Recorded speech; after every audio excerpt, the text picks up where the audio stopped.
All right, guys, here we go. Here we go. It is NFL Prediction Day. Welcome into the podcast. Welcome to Sports Talk with Hawk. I am Hawk, and we are going to be giving you.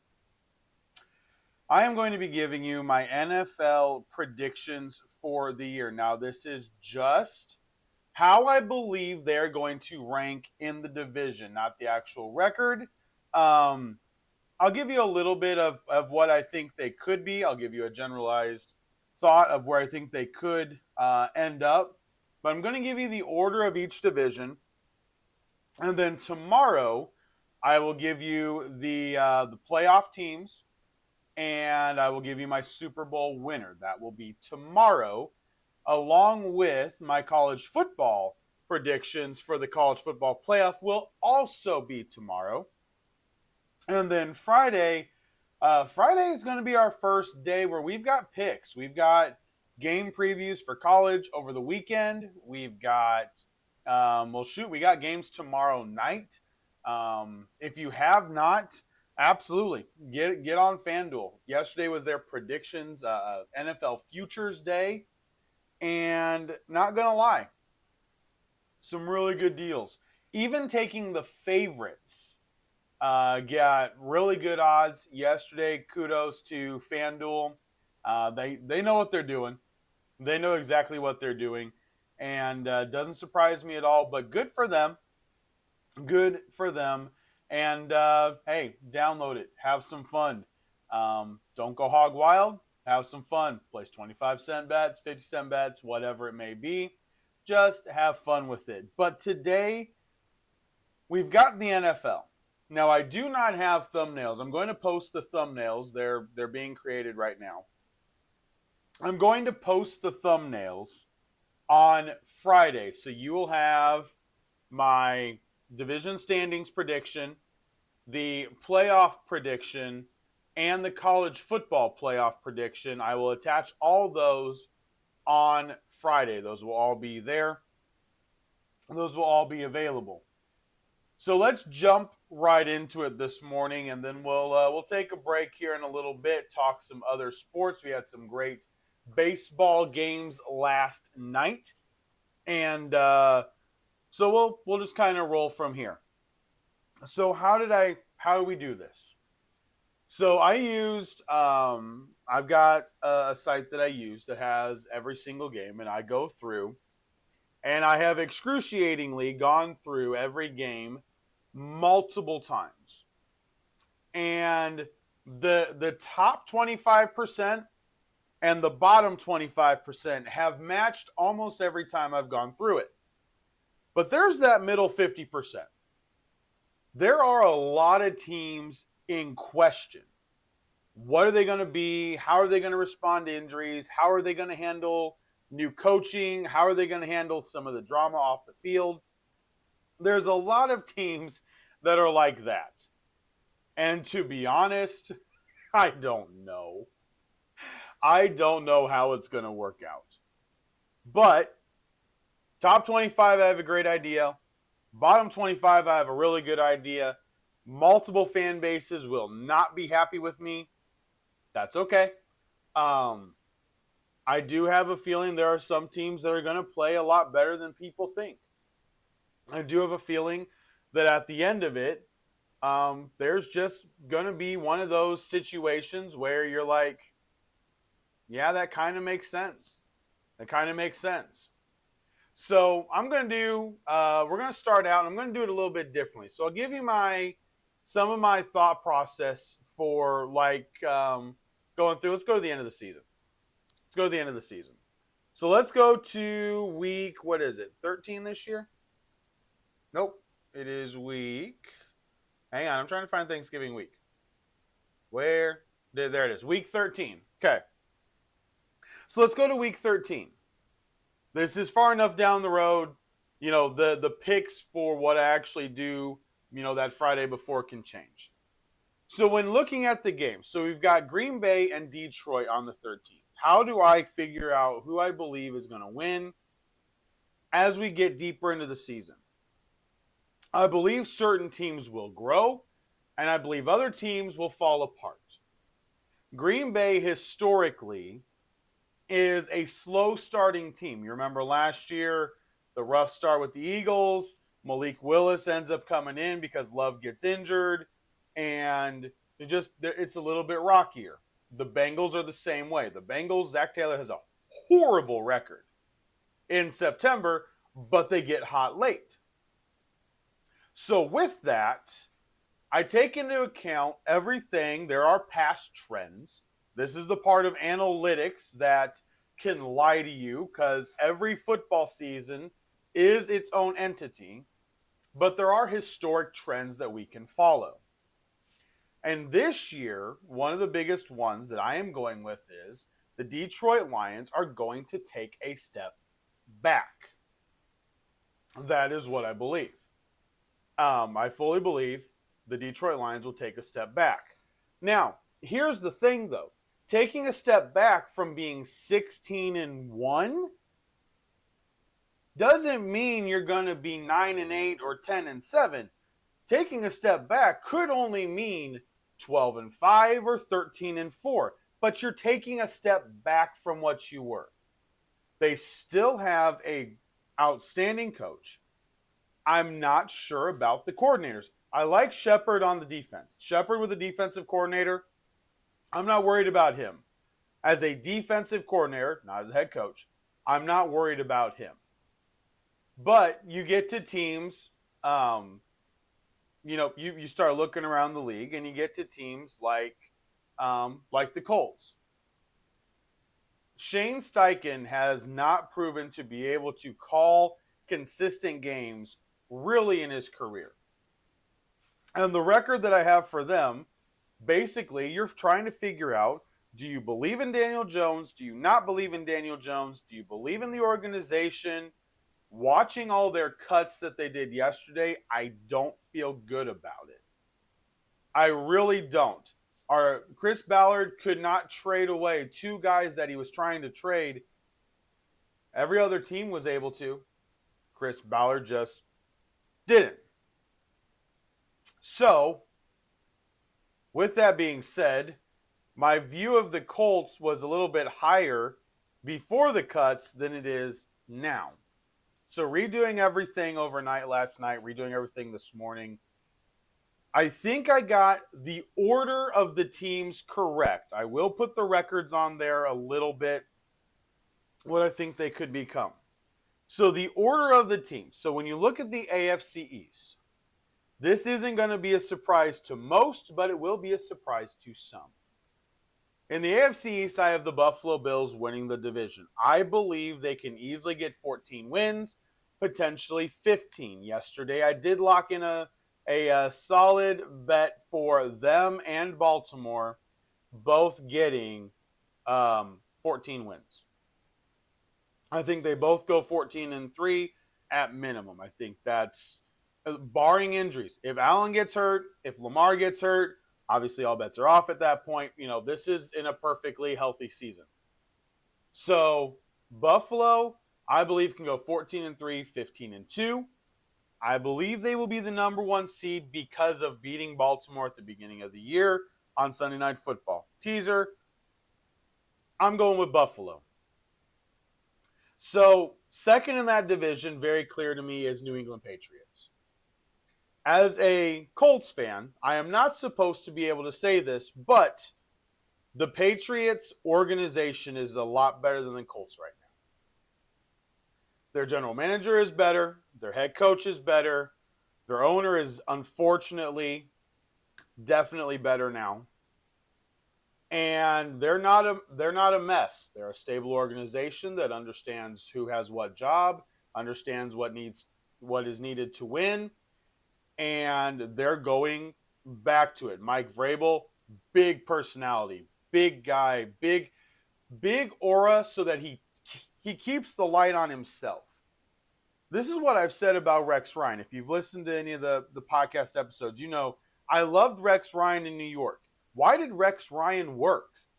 Because he was such a big personality, had such a big aura about him, that he took all the light. The light was focused on the head coach. Guess where it's not then? The players. The players. he had guys that weren't that great playing really well because they were able to play carefree.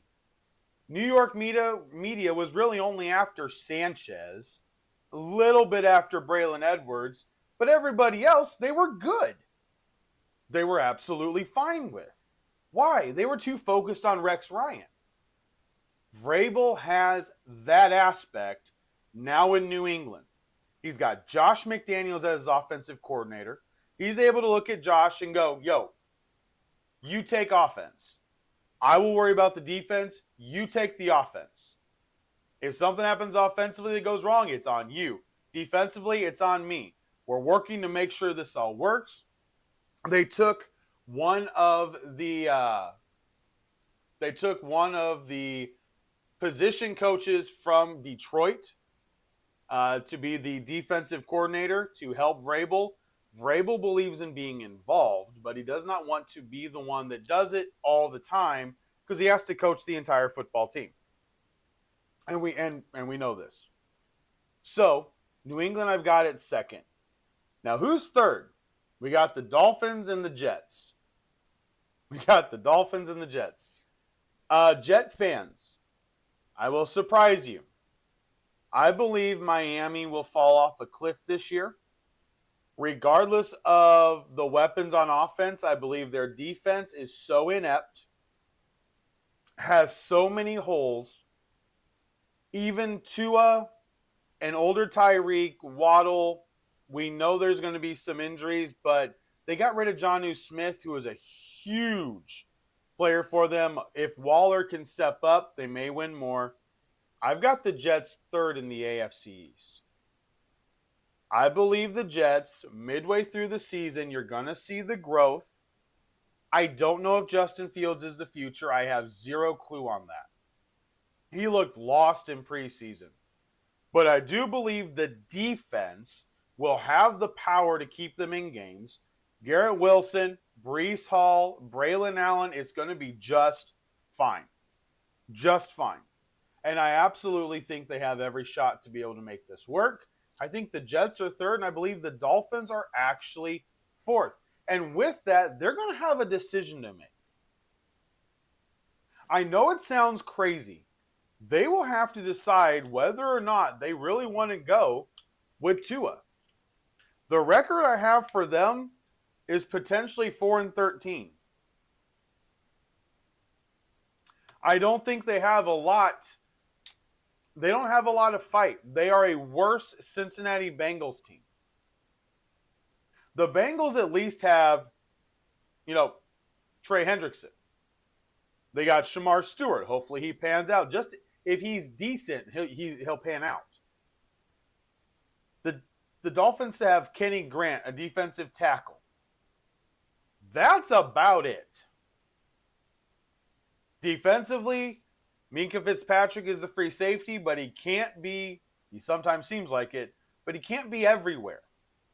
The corners are bad. They are banged up everywhere on corner. Injuries, out for a year, all over the place. I think it goes down the drain quick. Mike McDaniel is a fraud. I believe he's a better offensive coordinator than he is a head coach. He's not a tough guy. He's trying to be tough.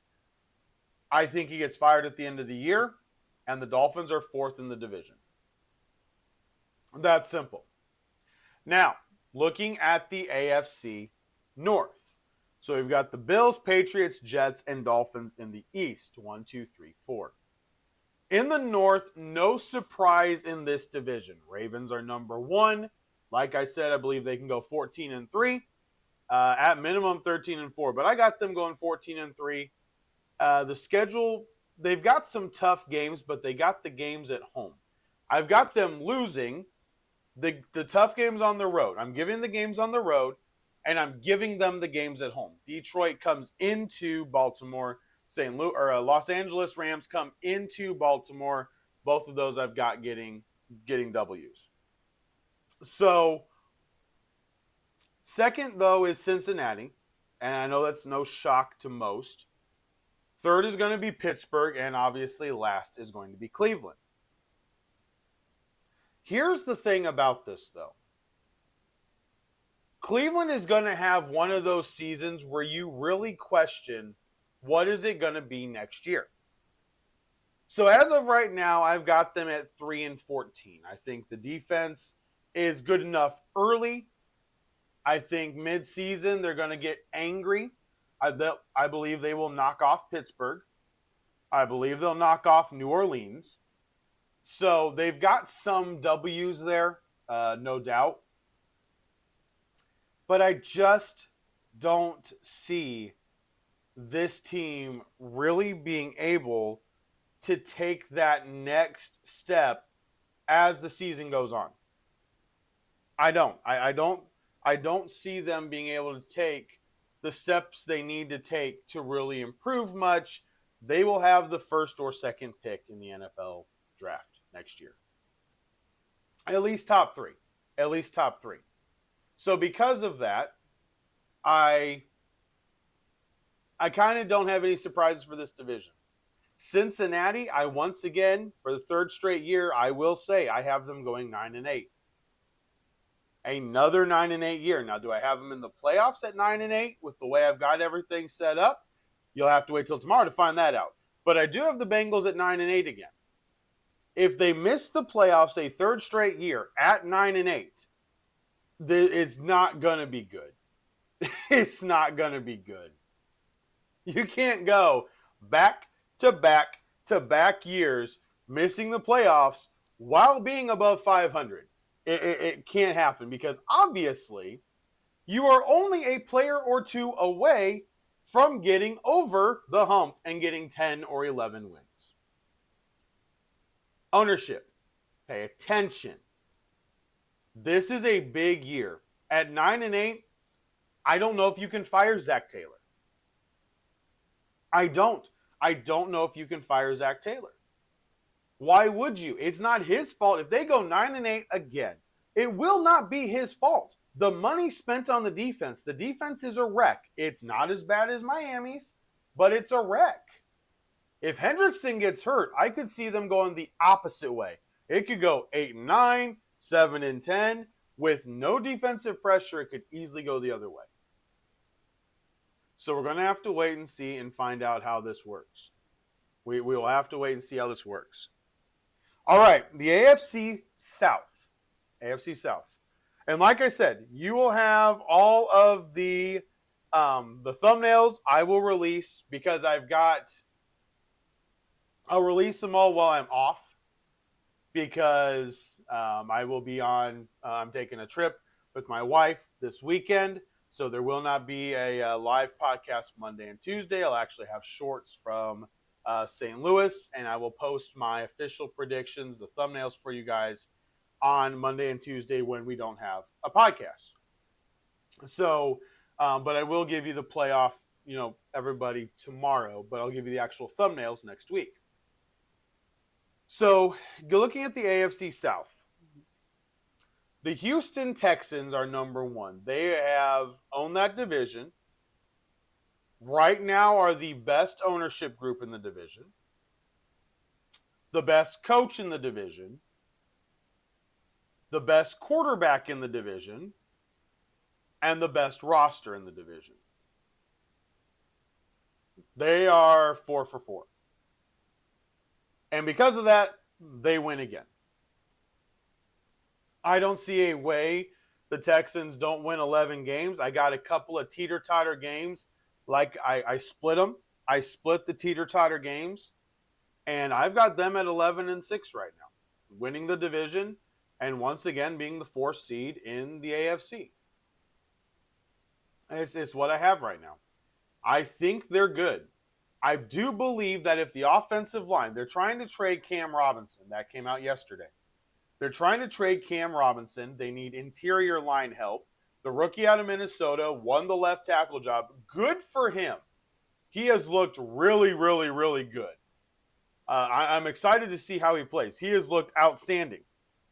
And because of that, I do love how the team is kind of starting to shape up, but they need interior line help.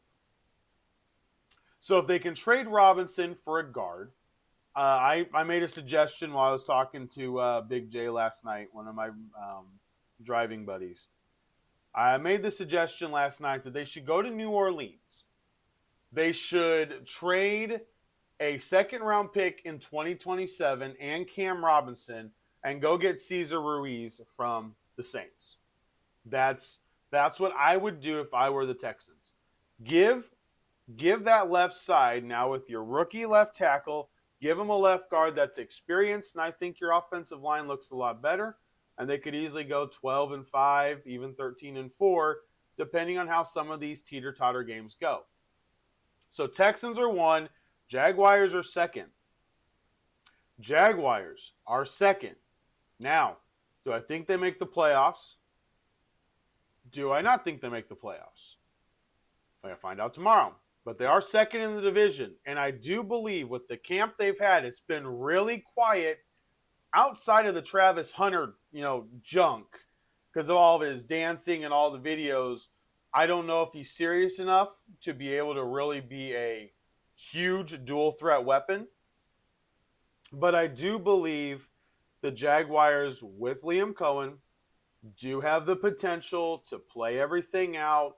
They do have the opportunity to play everything through, and I'm good with it. I really am. I really think it's actually a very good setup for the Jaguars now. I like when it's quiet camps. I like when it's really quiet camps because then I don't have to worry about what drama, what distractions are there for the team. It's only been Travis Hunter's dancing. He's a goofball. Deal with it. He's a goofball. Don't even worry about it. And that's not a big deal for me. So 2 is Jags. 3rd, here we go. 3rd in the AFC South is the Tennessee Titans. Yes, I have got the Colts getting last place in the division. It hurts. I don't want to get into a lot of the deep stuff about why, but let's just say this: the Titans have an offensive line that potentially could be the best in the division, just the division by itself. They could have the best offensive line in the division. They've got a rookie quarterback that they have supported very well, and the reality is he doesn't have a ton of weapons, but I think between Ridley, Lockett, Dyke, and Chigakonkro, he's got enough weapons in the passing game. I think Tony Pollard is going to have a huge year. It was one of the FanDuel had the milestone bonus last night. I locked in Tony Pollard. He gets over 750 rushing yards. He gets over 6 rushing touchdowns. I locked him in. I like him in fantasy. I think he's a huge sleeper when it comes to fantasy football as a running back. I think he's big for the Titans. And I think they will be 3rd in the division. And unfortunately, I think the Colts will be last. Ownership, it's the first year without Jim Irsay. So I want to be gracious, and I want to be correct in how I say this and how I do this. The reality is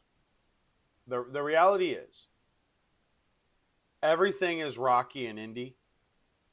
The media is questioning a lot of stuff, and I said this last night, and I hated that I said it.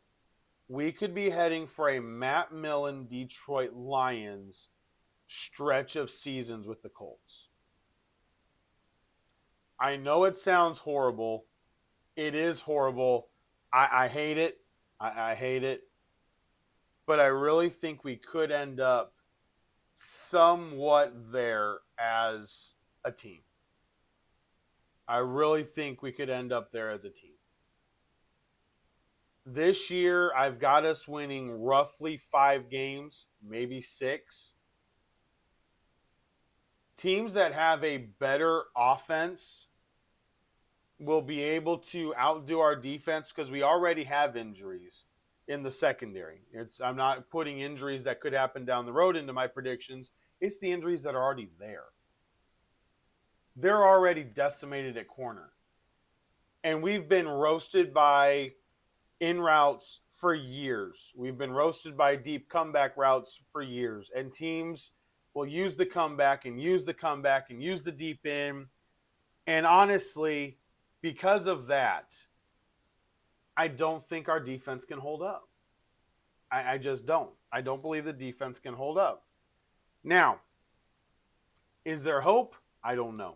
We'll find out after this season. We'll talk about that in the offseason. But for the AFC South, it's Texans, Jags, Titans, Colts. All right. So the AFC West, and then we will look at a couple other sports before we do the NFC. AFC West. Who do I have winning the division this year? Originally, in full transparency, I had it as the Chargers. With Rashawn Slater, Joe Alt, the way that team is built, I had it as the Chargers. Who do I have it as now? You're probably thinking, well, the Chiefs. They were probably second behind the Chargers in your predictions. They were. They're still second. I believe the Denver Broncos win the division. I believe the Denver Broncos are number one in the AFC West. Hear me out. Chiefs fans are screaming right now. Nick Wright would be screaming. Chiefs fans are screaming right now. Relax. The Broncos are just younger, more athletic, and right now they are better. They have a better offensive line than you do. The running game is basically the same because you have none if you're Kansas City. The receiving core is basically the same because you're not going to have Rashee Rice after, he gets suspended for 6 to 10 games.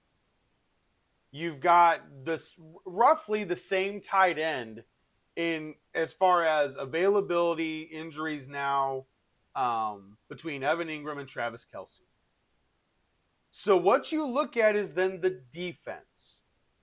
Which defense is better? The Broncos. Hands down, the Broncos. The Chiefs are good defensive line pressure. Their secondary is slightly weak. The Broncos are strong in the secondary with the defensive line pressure, Benito, Allen. The Broncos are just better. Now, am I saying they're going to be better in the playoffs? Not talking about that. We're talking about the regular season. The Chiefs were on the luck rating last year was in the 90s for the Chiefs. And like I've said, we all know it takes luck sometimes to be able to win a championship. You got to have a little bit of luck go your way. Not that much. It doesn't happen year after year. You're also going to pull back, just like the Detroit Lions. The Broncos are number one. The Chiefs are number two. And I have really, really struggled with this. I've got the Chargers third, but I think the records may be really, really tight. I think both the Chargers and the Raiders could end up 8-9. I do believe that the Rashawn Slater injury will be a big hit to the offensive line, especially early. Remember, the Chargers open up Chiefs, Raiders, off week, Broncos, or a game against somebody else, and then the Broncos. They've got 3 division games. I think it's really rough to open the season, offensive line that's now pieced. You don't have Rashawn Slater, Joe Alt coming in, Mekhi Becton coming in. They're going to need a little bit of time to mesh. I don't believe they're going to be ready. For 3 division games back to back to back, I think they start out really slow, and then they gradually improve. But I think the start is really rocky, and that's why I believe the Raiders and Chargers could end up with the same record. For now, I will put the Chargers at third based off of quarterback-coach combo, because I do believe Herbert is better than Geno Smith. I am excited for Ashton Jeanty. Absolutely. Cannot wait to see him play. Super excited about that. But the reality is the Chargers season is not going to be what it could have been. And the left tackle, that left tackle injury, I believe, is going to be what sets them back. I absolutely believe that's going to be what sets them back. All right. Here we go. Let's take a break here in the middle. Get a drink. There we go. All right, 10,000 foot view of sports. Let's go ahead and look at this real fast. And here we go. Here we go. So baseball last night. It's really getting exciting. It is really getting exciting. Last night we had a walk-off game in New York. I was watching this game live. The seventh inning.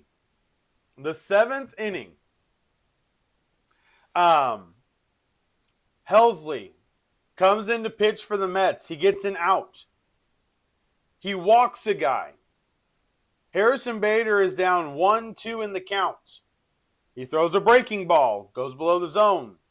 Throws another breaking ball, goes below the zone. It's now a full count. Top of the seventh. Harrison Bader, and I called this. Sitting in the truck. I go, he's going to throw the two-seamer on the inside part of the plate. And he did. And he did. He threw the two-seamer on the inside part of the plate. And wouldn't you know it, Harrison Bader launches. I mean, go back and watch the clip because the trajectory of the baseball may have gone higher in height than it did length. That ball was sky high. It only went like 385 feet. Distance-wise, it was a moonshot.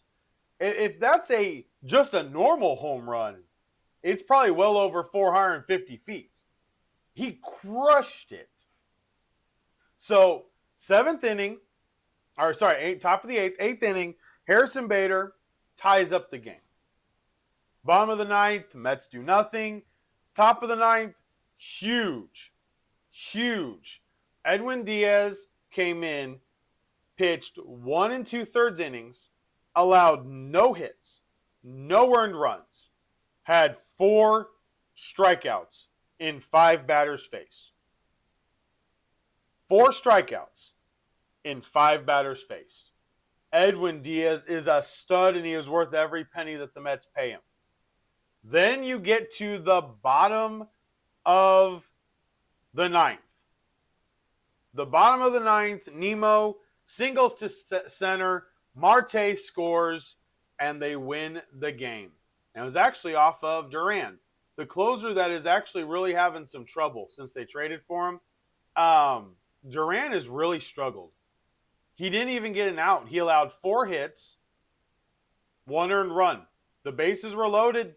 Nemo singled. He couldn't get an out. And the Mets are now 6-2 this year against the Phillies, and they win again. If they can win tonight, they're currently 5 games back in the division. If they can sweep the Phillies, they will be 4 games back. And then they have that next series, which like I said yesterday, starts in September. The 8th, 9th, 10th, and 11th. A 4-game series. Huge 4-game series. So, this was a big one. Another game that was wild, San Diego and Seattle. This one, Mon Mariano, they hit a grand slam. The Padres jumped on them, and I mean jumped. They got 5 runs in the first inning. Then the Mariners come back and get 6 runs in the 5th inning off of 2 home runs. And then the Padres, the very next inning, the top of the 6th, scored 2 more runs. So you get a game that is 7-6. Mariners are now 71-62. Padres are 75-58. Still working on catching the Dodgers because the Dodgers once again beat the Cincinnati Reds 6-3. Now I want to go over another game. I keep getting them. I keep hearing it. The Athletics aren't as good as what you think. Really? They just beat the Tigers again last night. They win this in a walk-off walk. Yes, you heard me right. A walk-off walk. They beat the Tigers 7-6. Now just pause for a second. What record do you think the Athletics have? How many games do you think they are out of the wild card in the American League? Think about it. 20, 10, 30. Do you think they got 55 wins, 50 wins, 45 wins? What do you think their record is? And how many games do you think they're back of the wild card? I'm going to shock you here. The Athletics, otherwise known as the Sacramento Athletics for now, waiting to be able to move to Vegas. The Athletics are 62-72. They are only 9.5 games out of a wild card spot. Am I saying they're going to make the playoffs? No. What I am saying is they deserve a lot of credit because currently the teams beneath them are the Twins, the Orioles, and the White Sox. In the American League, they are not bottom. They are not bottom 2. They are not bottom 3. In their last 10 games, the Athletics have gone 7-3. The Angels continue to lose. They've gone 3-7 in their last 10. And the Angels are staring a basement finish to the season in the AL West. So the Athletics are good enough. The Athletics can play baseball. The future is bright. I really wish it was going to be before. I mean, it's a long time to get to Vegas. It really is. It's a long time to get to Vegas. I really wish it was quicker than what it is. Because this team, free agent pitcher, another bat, they're fighting for the wild card next year. And they should. They should. I like where the Athletics are. They made some really solid moves. They gave themselves more farm pieces to be able to grow. I like it. I really like where they're at. So the Athletics win in the 10th inning on a walk-off walk over the Detroit Tigers. Another game that came down to a walk-off sacrifice fly. The Milwaukee Brewers continue their year that they are having, and they knock off the Arizona Diamondbacks 9-8. The Brewers now have a 6.5 game lead over Chicago after that series with the Cubs. And because the Cubs lost to the Giants last night and for whatever reason couldn't get a run on Verlander, for whatever reason, they look like they've got control of the division. Then it's really looking like the Brewers are going to win the NL Central. All right, let's go over one more and let's get back to the predictions to be able to close out the podcast today. I'll move a little bit faster than the NFC. The Atlanta Braves scored 9 runs in the 9th inning. It was 2-2 heading into the 9th inning. Marlins and the Braves. The Braves scored. So let me look at these pictures because this is really wild. So Zuber started the 9th inning. He allowed 1 hit, 2 runs with a walk. Then Simpson comes in, 1/3 inning, one third inning, allows 5 hits, 7 runs, 2 walks. One of those runs was off of a home run. And then Sanoa gets the final out in the top of the 9th. They have 3 pitchers get 1 out each in the top of the 9th and allow 9 runs off of 6 hits and 3 walks. You gotta love baseball. You just gotta love baseball. It's wild. It is absolutely wild. All right, back to the predictions. So here we go. NFC. We'll move a little bit faster through this. We're gonna go North first because North, I believe, is a little bit harder, and then we'll close this out and wrap it up.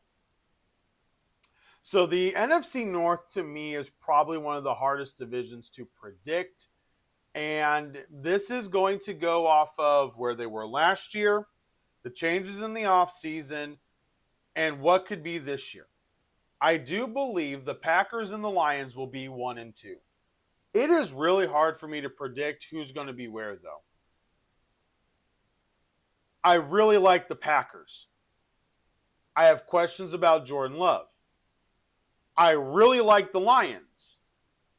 I have questions about the offensive coordinator. So who do I have winning the division? Well, I'm going to go Lions. And I'm going to say it could be a tiebreaker scenario where the Lions win off of a tiebreaker, but they have the same record. I believe the battle for the NFC North will be really, really tight between the Lions and Packers. Very tight. And obviously, since I've told you that's what I feel, yes, I do have both of them in the playoffs. Now, the third team in the division, I believe, will be the Chicago Bears. Whether or not Caleb Williams learns how to be able to play football, I don't know. I really don't know at this point. And honestly, that's not one of my bigger concerns with this. My thought is really simply, I believe in the coaching of Ben Johnson. I believe in what they've done on the offensive line. The defense is really strong. And I think they can easily be third in the division. And fourth is going to be the Vikings. The roster composition for the Vikings is top 3 in the NFL. The quarterback, I believe, is bottom 3 in the NFL. 29, 30, 31, 32, somewhere around there. I don't like McCarthy. I'm sorry. In fantasy, I've had multiple trades to try to have Addison, to get Addison. I don't want him. I don't want him. I think most of the plays on passing will go to JJ or TJ. Aaron Jones is going to have a big rushing year. Jordan Mason is probably going to play a lot. I don't believe in JJ McCarthy. I can believe in Kevin O'Connell all I want to. I go with what my eyes tell me. He's never had to play quarterback. The scheme may be great, but the quarterback, unless he can truly play like Michigan, which this is the NFL, you can't play like Michigan. You can't just run the ball 50 times a game and keep your quarterback hidden. That's not how this works. Because of that, I believe the Vikings finished fourth in the division. Now, we're going to go bottom to top because I really want to get this. I got the Vikings last because I don't like their quarterback. I've got this team last because I can't stand their coach or the coaching staff. And I'm not so sure about how all the drama is going to play out. I did say drama went into how I feel these teams are going to be. And yes, I locked in this bet yesterday. The last place team in the NFC East, I believe, will be the Dallas Cowboys. You heard me right. The Dallas Cowboys will be last place in the NFC East. I know. We got Prescott. We got Lamb. We got Pickens now. Congratulations. You got a huge drama receiver that's going to be whining while CeeDee Lamb gets 1,600 yards and he only gets 600. It doesn't help. Your defense is currently in shambles. Yes, I do tend to slightly agree with those that believe Parsons is going to get signed next Wednesday night. So before the big game against Philadelphia, the narrative isn't on the Eagles Super Bowl. It's on Parsons getting his contract because that's, the stupidity of Jerry Jones. I do slightly agree that that's going to happen. But I think the Cowboys are last. The Giants are third. The Eagles and Commanders, I do believe it will be closer. I don't like Sirianni losing his offensive coordinator again. We saw this previously. They do have a great team. Do not get me wrong. The team is absolutely great. Vic Fangio is fantastic. But we've seen this before. So I believe the Eagles take a slight step back as well.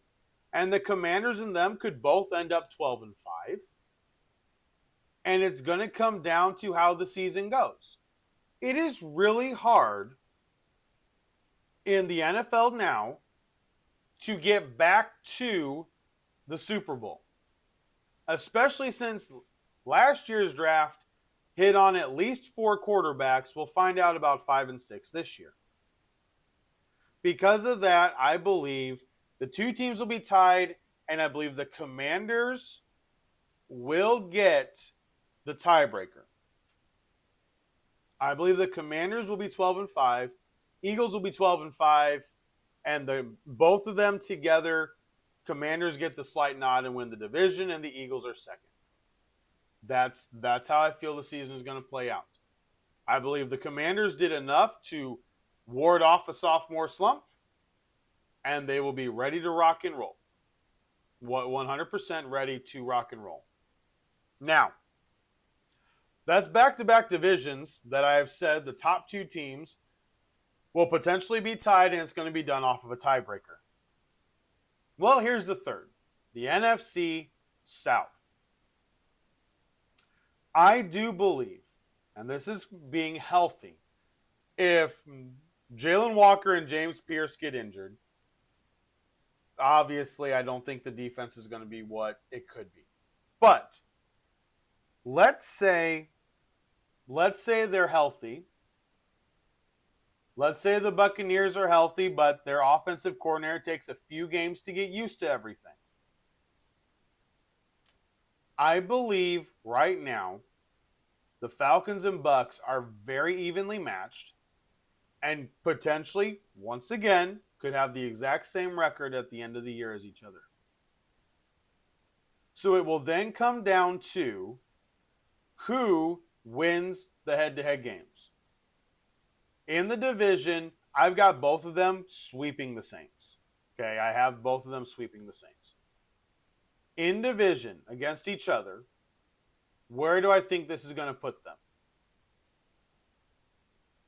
The Buccaneers have the better all-around defensive grouping as far as the run stopping. And I said this, the Falcons play a 34. It's going to heavily rely on their defensive line being able to eat up blocks so the linebackers can go. So Pierce and Walker can go after the quarterback. But the offensive coordinator, I think, has hiccups in the first 6 weeks. They do have Buccaneers have a really tough schedule. Really tough schedule. And only because of the schedule do I think both teams could be 11-6, 10-7. I believe Atlanta when it comes down to it. I believe Atlanta because Morris is kind of going to watch the Ram game with the Bucs the second time they play. I believe he absolutely uses that to his advantage. I think the Falcons will win that aspect. I love the Buccaneers roster. But if your offensive coordinator can't get into the flow of the game, and there are some offensive coordinators that can't. We saw this happen last year with the Texans. The Texans' best thing was they played in the AFC South where they had the Titans, who were a mess, the Jags, who were a mess, and the Colts, who had a quarterback that, tapped out of a game. That was what happened last year.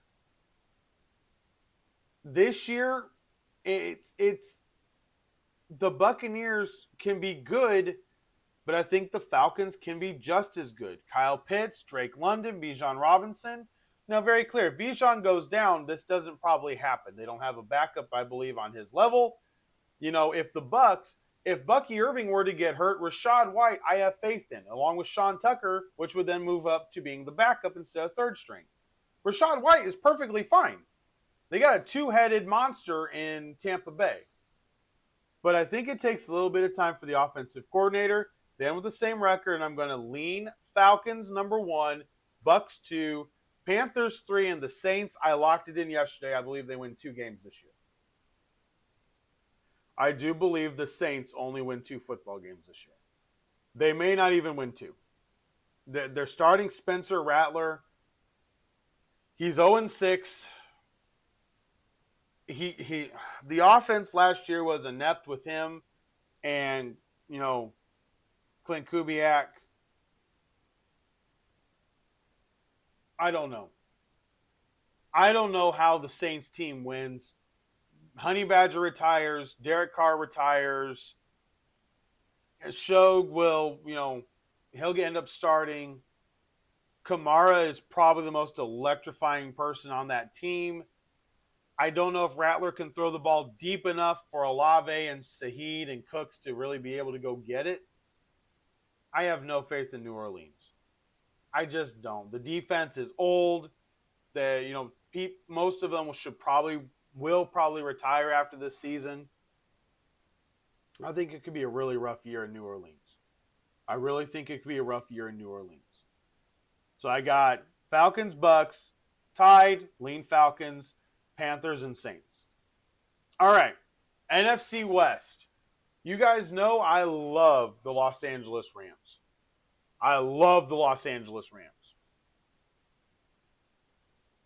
So how did I do this division?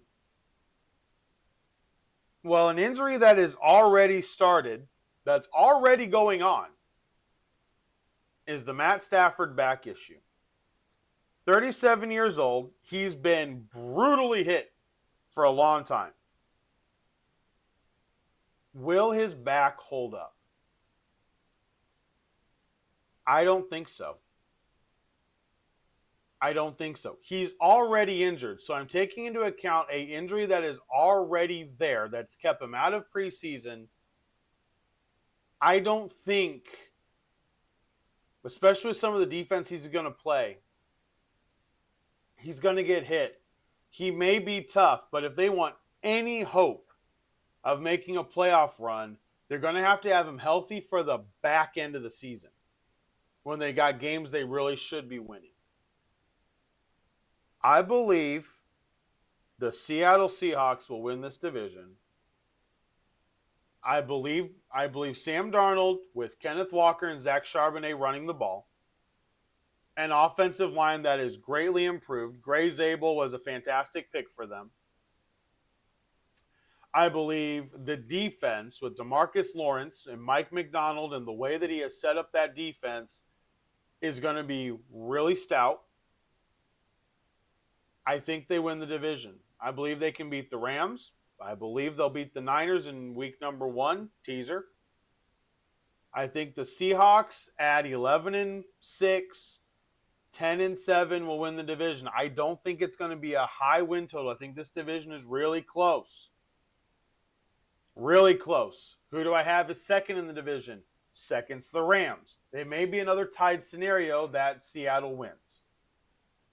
Fully admit it. Maybe another tied scenario where Seattle wins.